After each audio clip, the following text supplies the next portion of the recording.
Good morning, students. Today we are going to study chapter number 1, Resources and Development. Now, this is the first chapter of Geography, and in this chapter we will learn about resource and their classification. Also, we are going to study in this chapter about the planning and the management of resources, also the land use pattern in our country, and at last we will study about the types of soils that is found in our country. So, let us start with the meaning of resource. As we know, anything that satisfies human wants is called a resource. But in class 10 there is a broader definition of resource, when an object or a material can be classified as a resource. Let us first understand the definition or the meaning of resource. Now, resource, everything that is present in our environment can be classified as a resource, given that it has a certain value for human beings and is capable of satisfying their needs. Then that object can be classified as a resource. Not all the things or the materials or the metals that is found in our nation can be classified as a resource. So, every object that is found in the nature cannot be classified as a resource. There is certain criteria that is given.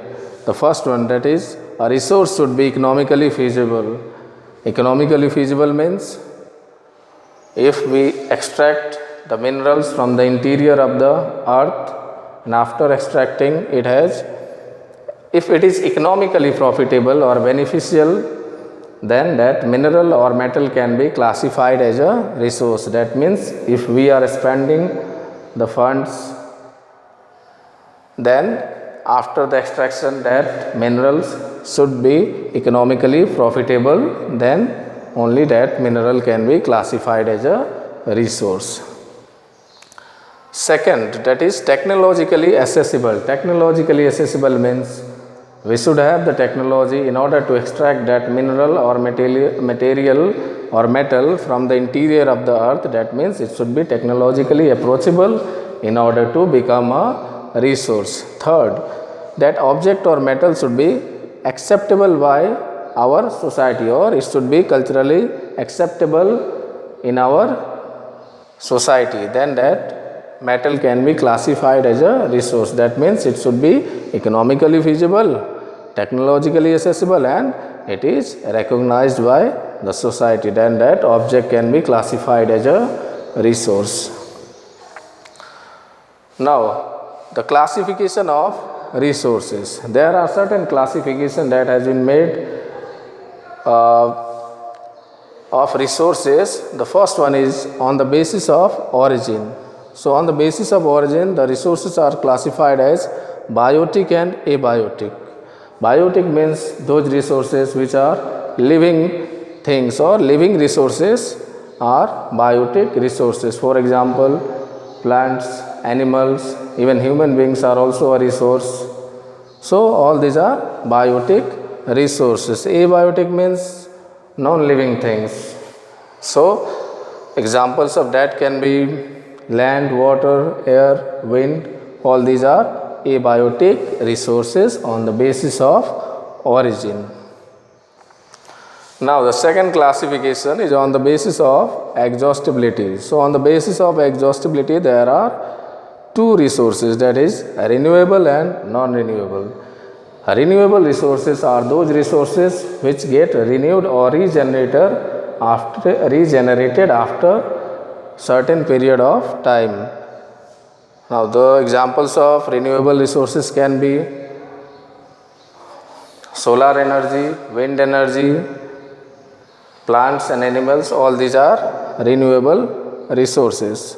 Now, non-renewable resources are those resources which once it is exhausted, it takes millions of years to regenerate, and hence it is called non-renewable resources. And the examples are fossil fuels or petrol, diesel or natural gas. All these are non-renewable resources. The third classification is on the basis of ownership. So on the basis of ownership, the resources are individual resources. So individual resources are those resources which are owned by a particular individual or person. For example, my home, my personal property can be classified as an individual resource. My car or yours car can be classified as an individual resource. Now community resources are those which are owned by particular community, and hence all the people belonging to that community have the access of that resource. The third one, that is national resources. National resources are those resources which are owned by a particular nation. For example, national highways, railways, water dams, all these are examples of national resources. Now also our oceanic boundaries up to 19.2 kilometers, we have our oceanic boundary, and within that oceanic boundary all the resources are considered as national resource of our nation. The last one, that is international resources.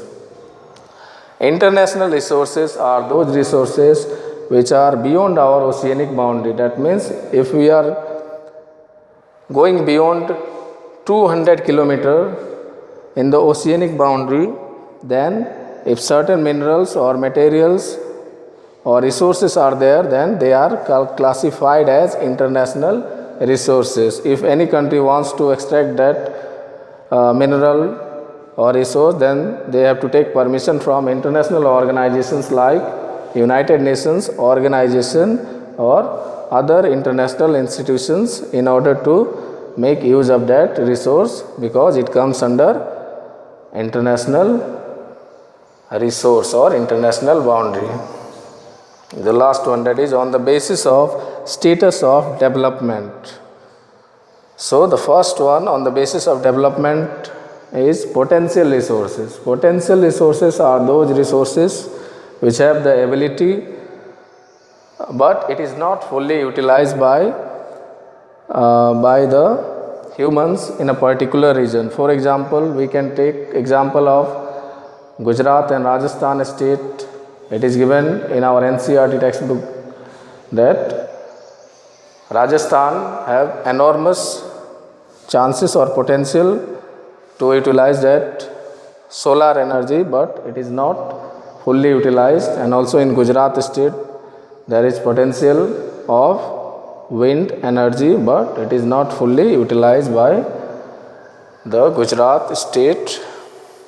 Second one, that is developed resources. Developed resources are those resources which we are familiar with. We have the technology and we are using right now. That means we are very much familiar with the developed resources, and in our daily life we are using that resources. The third one, that is stock resources. Stock means we have the knowledge about the resource, but we do not have the technology to assess them, and hence it is classified as stock resource. So if we see or go through our NCERT textbook, then there is an example of H2O, that hydrogen can be extracted from H2O, but we do not have the technology, and hence it is taken as stock resource. That means we do not have the sufficient or efficient technology to extract hydrogen from H2O.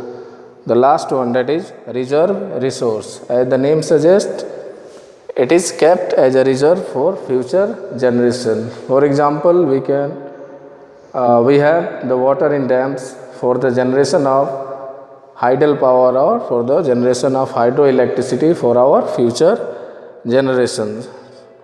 So these are the classification on the basis of status of development. So